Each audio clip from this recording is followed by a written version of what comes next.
Welcome to the WanderLearn podcast. In this episode, I interview Nejc Trušnovec. He is a Slovenian who I consider an expert on war and stuff that's going on in Eastern Europe in general. He loves to follow every little nook and cranny, and he and I had a little debate, and in the end, he was right and I was wrong. And I respect that a lot, and so I wanted him to talk about the war in Ukraine as of March 27th, 2022. This episode is extremely timely. We recorded today and sending it out today, which is not my normal thing. Anyway, go to check out patreon.com/FTapon to become a patron, and make sure you see the show notes for some of the sources that he likes to go to get information about the war in Ukraine.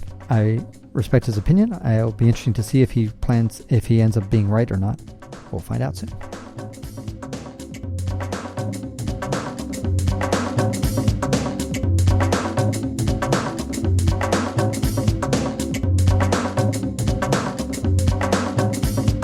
Welcome to the WanderLearn podcast. I'm your host, Tapon. In this episode, I have Nejc Trušnovec. Did I pronounce that right, Nejc? Yeah, it's Trušnovec, quite right. Damn, I'm good. I'm almost Slovenian. Well, you spent some time here, so I suppose you learned enough to be able to pronunciate my quite rare surname right. That's true. Actually, it's not that rare, probably in Slovenia, right? It actually is. And one interesting thing is that there's more people living in the US with this surname than in Slovenia. That's because the Slovenians are trying to colonize the United States. Actually, there were two brothers who moved to the US the late 19th century, and they had a lot of kids. Yeah. Which is ironic because Slovenia has one of the lowest fertility rates. I imagine it's probably less than 2. Yeah, it's very low, Yeah. All right, well, we're here to talk about your favorite country, Russia. And and your second favorite country, Ukraine, and number 10 on the list is Slovenia. All right. So now I really respect you, Nejc, because even though you're not, you don't have a degree in history, right? What is your degree in for university? I have a degree in geography, but since childhood I've always been very keen on history. And I've been reading lots of stuff throughout my life, like daily. I just read stuff about history, about geopolitics, about many different fields, actually. So, and you also do war games, too. You study war to a really tight degree. I mean, you watch YouTube videos, you read stuff. You're just like a war lunatic. In fact, you're a very violent person. I think you slapped me once across the face. Yeah, try not to cross my path. Yeah, well, you are painting quite a wrong picture about me, I suppose. Well, that's why I'm doing this interview virtually and not in front of your face. Yeah. That way I can insult you from far away. I know Slovenia doesn't have any nuclear weapons, so I'm safe. Okay, so when I posted on March 10th my opinion about Russia, you wrote something on my Facebook page, and he says, you wrote, Putin already lost the war in Ukraine. Now, by the way, I think I can't remember the date that the war started, but it was in late February, so roughly February 22nd or something like that. So you basically declared, and not even a month had passed, and you said Putin had already lost the war in Ukraine. His plan was victory in 2 to 3 days. It will be apparent soon. The media just has to catch up with the reality on the ground. Yep. And then I asked you, well, what do you predict? He says Putin is going to be removed by his inner circle.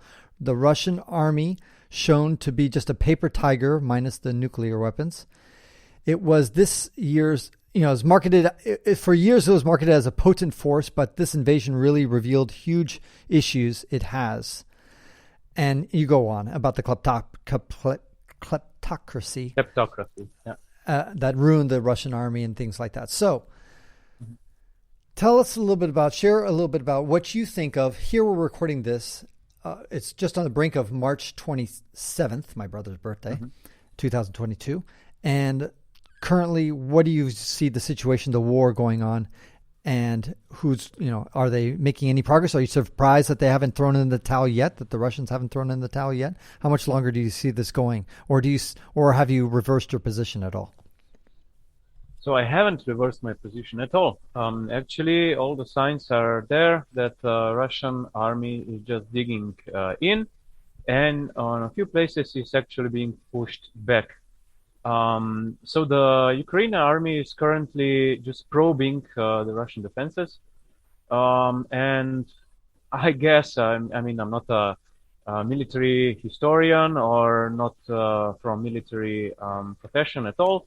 But my guess is that there have been all the things that can cause the Russian military to collapse are in place, and with each day Ukraine is getting stronger while Russia is getting weaker. So, I mean, we know from history that Russians in general are very strong and stubborn and are not easy to fold, but I suppose they cannot withstand the time pressure here because they are really on the back footing.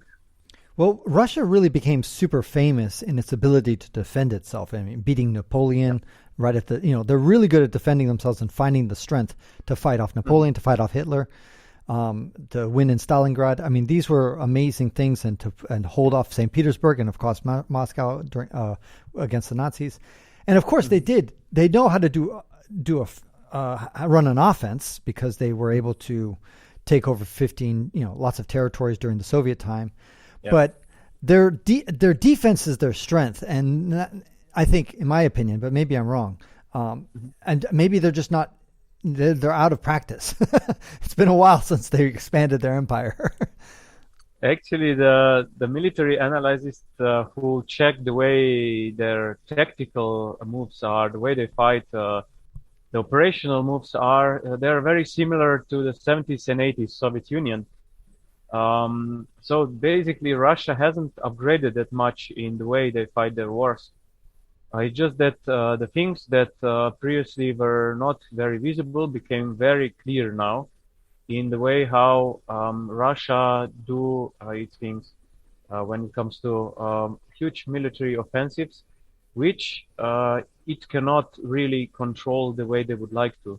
So controlling huge offensives in a foreign ground, which is very fanatically opposing every move you do, is very hard. So previously they were fighting, well, in the Soviet Union, for example, they were fighting in Afghanistan, but this was a totally different war than it's here. They were fighting in Georgia, and they were fighting at a totally different war there. They were fighting in Georgia. Chechnya. Georgia, sorry. In English, you said it the correct way. Sorry. No, you said it the correct way, but we just know it as Georgia. Yeah. Atlanta, Georgia. Yeah. when Russia was in the Atlanta, Georgia 1992 Olympics. No, I'm sorry. Yeah. Continue. So, so basically, it's first time after the Second World War, actually, that they've done something like this, and it shows just how much their planning and their stating goals were just not on par with anything. The reality is that their military is just not working from the bottom up. It's just a huge mess. Right, but there's a lot of self-righteous Americans who are kind of observing this, and they're just saying, they suck. They didn't prepare the resistance. They didn't think that they totally misjudged how Ukrainians would actually feel once they thought they were going to be throwing roses, but instead of grenades or Molotov cocktails. But the United States did the same mistake in Iraq when they kind of got rid of Saddam Hussein. They kind of thought, hey, so maybe this is just hubris that a lot of countries make this error that they think that they're loved more than they really are. Well, Russian definitely thought they are better than they actually are. Their military at least. Americans were very well prepared with their invasion in Iraq. Much better than Russians are now. So the premise was quite different from what Russians are doing now in Ukraine. The whole idea of attacking Ukraine with just a little less than 200,000 soldiers was lunacy in the face of how stiffened Ukraine has become since 2014. If we would be talking 2014 and this attack would happen, we would probably have quite a different result than we are having now. But 8 years have passed since, and Ukraine has shown quite a huge resolve against any such incursions. And I mean, the Russian military made so many mistakes. Of course, there was this idea that Ukraine will just fold, it will collapse in 2-3 days max tops. It didn't, and then they didn't have any plan B to start with. So they are just, trying to send iron and people towards these 5 or 6 axis of advances, which they cannot defend at all because they are too spread out, and they're just not, adjusting yet. The only adjustment they made is that they started to dig in on all the fronts for the moment, and are being slowly pushed back because they cannot support their supply lines well. They're losing a lot of military equipment just by, Ukrainian territorial defense, quite lesser ranking militia, which is able to wreak havoc on their convoys, and army without supply is as well is lost. Right, and the other thing is that if you looked at how the United States ran its Gulf Wars in 1991, as well as when it went into Iraq, and hell, even Afghanistan to some extent, although I think it's slightly different there. The United States, you can see their plan of attack is always the same. Air power, air power, air power. Yeah. They just bomb the crap out of you. They really neutralize and just, they own the skies. That's their... shock and awe. Yeah. And just shock and awe. And those guys really, really control the sky. And then after the bombs have kind of settled, that's when the army comes in. And I was just fascinated to see that Russia didn't do that strategy. They didn't try to own the skies and try to really, completely dominate the skies, because I guess Ukraine has good enough air defenses to stop them, and they probably just don't have a big enough Air Force and Navy pilots or Army pilots to do something. They don't have enough air power, basically, to get that started. They do not have enough air power. Also, their precision munition is very low. It has been spent in the Syrian war, quite a lot of it. So they were running just small stocks to get from the get-go. Also, their planes are not really equipped with precision guiding systems. A lot of their planes are just made to be, dump bombing everything. While in Syria, it kind of worked in detriment with all the civilians which lost their lives there. Here, of course, they tried to do a shock and awe the first day. It was not strong enough, and their Air Force did a lot of stupid mistakes. I don't know, like their chopper attack with special forces on Hostomel airport near Kiev, which was totally repulsed first by Ukrainian artillery, which was not, destroyed, and then by Ukrainian ground forces. And when this didn't work, they just, repeat the same mistake again and again and again. And this repeating again the same mistakes is just kind of the promise of this unfortunate war, a tragic war. Russians just don't, try to do different things. They just throw again and again more personnel, more military, more tanks at a problem, trying to solve it that way, with just sheer mess, but it doesn't work in Ukraine. Right, because, it could work with Estonia. It could work with a small country, I guess what I'm saying. Sure. But to try to do 44 million people or however many, it's a lot harder. I really respect your opinion on this because I was completely wrong. I love to admit that I'm wrong. So this is one of those cases I get to admit that I'm wrong. And that I just thought, hey, why is Ukraine even going to put up a fight? Why don't they just lay down their weapons and let them storm into the capital, and then everybody will feel sorry for them, just like we did with Kuwait. Because remember when Saddam Hussein Kuwait basically didn't put up a fight. And of course, what did that do? That got the entire world riled up, and everybody said, we're going to pass a United Nations resolution. This is an unjust, these guys are just, it's like attacking Switzerland or something like that. Well, even Switzerland has arms. But anyway, so I just thought, hey, Ukraine, why don't you just not even put up a fight? Just let them take over the capital and do everything like that. Just surrender immediately, and then the world will come behind you. But because I thought it's going to be a hopeless fight. Boy, was I wrong. I mean, so far at least. But here's the one thing I will say, Nejc, is that don't we think that maybe we're judging this war a little bit too fast? I mean, I remember Hitler did his blitzkrieg when he went all the way to France, and that was a lightning quick. But how many weeks was it that he finally got to Paris? It was like a month or two? How long did it take? A month, I think. It lasted a month, a good month. Yeah. Okay, and so all I'm saying is that, here we just are recording this on the 1 month anniversary, and we're kind of already saying that you started within 2 weeks. You already said it's over. And I was like, aren't you being a little bit premature here of declaring, like, war can be a long thing. It can last for years. And maybe Russia looked like they had lost in the World War II, and then they finally hid behind the Ural Mountains. They built a huge production to finally get their war machine going in World War II and finally make a comeback. But they looked like they had lost, and yet they came back. So are we declaring victory a little bit too soon here? Well, we could, but all the signs on the ground are telling we are not wrong.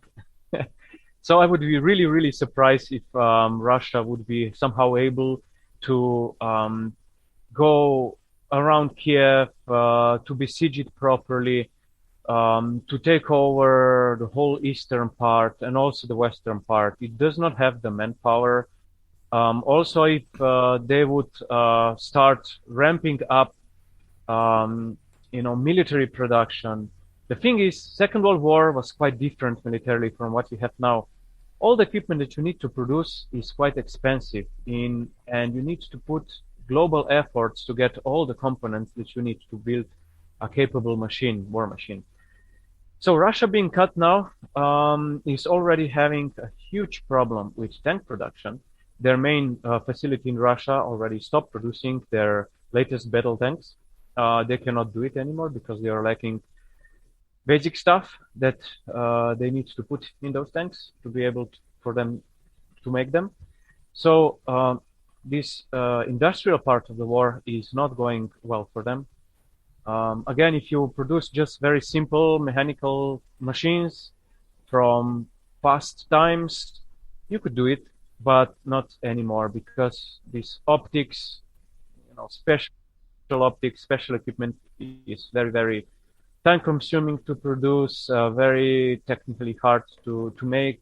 And if you are cut from, your resources from around the globe, you will have a huge problem creating your own facilities because these things need years to be made. It's not just like, a few weeks we'll make our own facility and then we will be able to commence with our own production. No, it doesn't work that way anymore.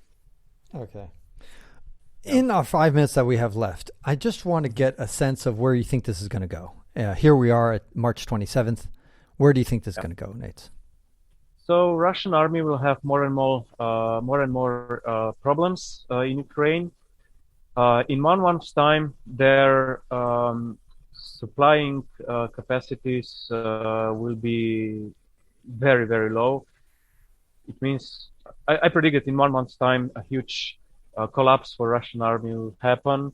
It could even happen before. So the northern front around Kiev will definitely fall, around Chernihiv too, around Sumy too, Kharkiv and the more eastern parts around Luhansk and Donetsk might be harder thing to crack for Ukrainian army. But when the north falls, then Ukrainian army is able to then focus on the east and on the south, and then there's going to be a huge problem for Russian military. Then again, if Russian military would, instead of 5 or 6, even 6 axes of advances, make just 2 axes of advances and focus on the eastern part of Ukraine and have lesser goals than they had, which was basically occupation of the whole of Ukraine, then they would be able to pull this thing off with the military they have. But now they are too spread out, they are too thin, they cannot. Actually, they have, I think like 1,400 kilometers of front they have to defend with just not enough military. So they will be gradually greened and turned back. And I would not be surprised if Ukraine then enters even Luhansk and Donetsk at one point and will be able to claim even the southern parts of Ukraine. We'll see how this goes. It reminds me a little bit of Hitler's Barbarossa attack, where he went to 3 different places in Russia all at once, in Soviet Union, should I say, and spread himself pretty thin. And maybe if he had just focused on one place, he might have succeeded in that. What do you think is going to happen to Putin? Well, there's, signs that Putin is already being put on the getting rid list in Russia. Sorry, what does that mean? Of course, this is, he's on the list of being removed, and who's got this list going? It's just, people from the intelligence that they kind of spread a little bit of drips of data here and there, and then I have my friends who are connected with them, and it's these lines. It's basically, it's really funny. It's one firm who created a very a simulation of a tactical level game, which predicted war in Ukraine will happen. Many years before it happened, they created a game which you can still play today. What's the name? Tactical level game. It's Combat Mission Black Sea. It started to be created, I think, in 2011, if I'm not mistaken. And then in 2014, the first war started in Ukraine. This is now the second war, or well, for Ukrainians, it's still the first war, but escalated now. And so these guys also produce military quality simulations for UK military, for US military, and they have connections quite high up, and they are eager to share some of those information around, to the users. So it's really nice to be so close to the information that matters. What are your top 3 news sources that you get your information for? Because that's one of the things I worry about, is that sometimes we're just buying into, a lot of war is all about propaganda. And sometimes, definitely. And so I'm just like, sometimes I'm like, I shouldn't be listening to some of these Western sources because they're all singing the same song. So the thing is, with all the wars, like you said, also the Ukraine is using this as a propaganda tool, but not on the level as Russia does.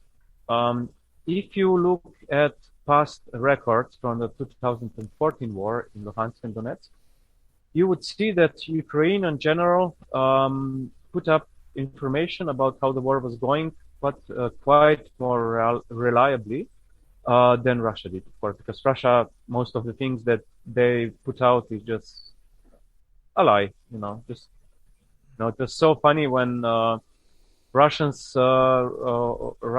Ministry of Defense, I think, put out a number that 500 or something Russian soldiers died, while in reality it was more like 7,000, 2 weeks ago. Now they have pushed it up to 1,500 Russians killed, which is quite a far cry from the probable 14,000 Russians killed and 20 to 30,000 Russians injured.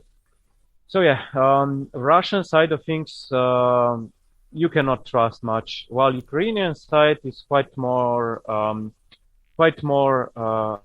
par with the reality. In the 2 minutes that we have left, hold on, in the 2 minutes that left, just give us some of the news sources that you like.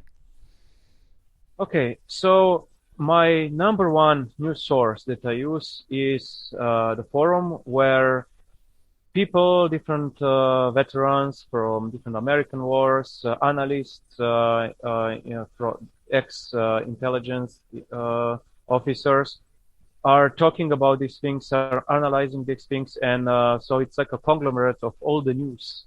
And so I am saving a lot of time just by reading that stuff.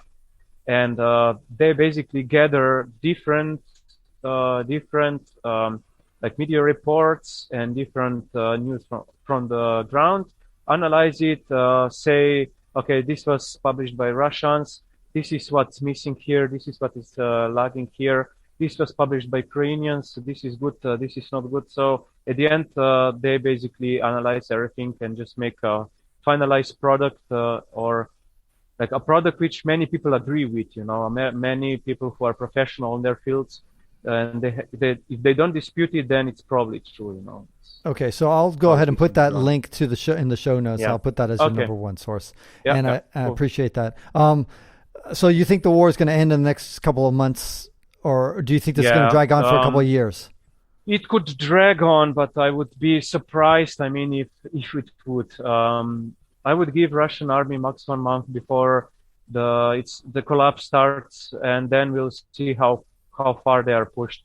In the north, I suppose they will be just pushed away, while on the far east with Luhansk, Donetsk, and in Crimea, I suppose things could continue in a way they did until now, So like a frozen conflict, but Right. It will be really, really hard for Russians to hold on to those places. Really hard, because they have such huge casualties and inability to really fill the gaps to be able to defend these places anymore. As they say in your country, hvala lepa. Prosim. That's for everybody else. That means thank you in Slovenian. Okay, well, thank you again, Nejc, and I will maybe check back with you when this war settles down. Well, thanks to you. You're welcome. Right. Okay, let's check again after some collapse of Russian army. Okay.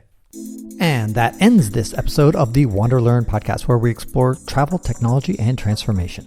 If you'd like to see the show notes with links to what we've talked about, go to WanderLearn.com and click on this episode. If you'd like to connect with me, just remember FTapon. That's my first initial and my last name. FTapon is always my social media username. My website is FTapon.x. Do you want to leave me an anonymous voicemail where you can make a comment or ask a question? Then go to speakpipe.com/ftapon. Furthermore, if you'd like to get rewarded for supporting my projects, then go to patreon.com/ftapon. That's where you can pick up some remarkable rewards for as little as $2 a month. Now, 5 quick favors. Number 1, subscribe to the WanderLearn podcast. 2, download it. 3, share it. 4, review it. And 5, sign up for my newsletter at WanderLearn.com. Our theme music was composed by Eric Stratman. This is Francis Tapon, encouraging you to wander and learn.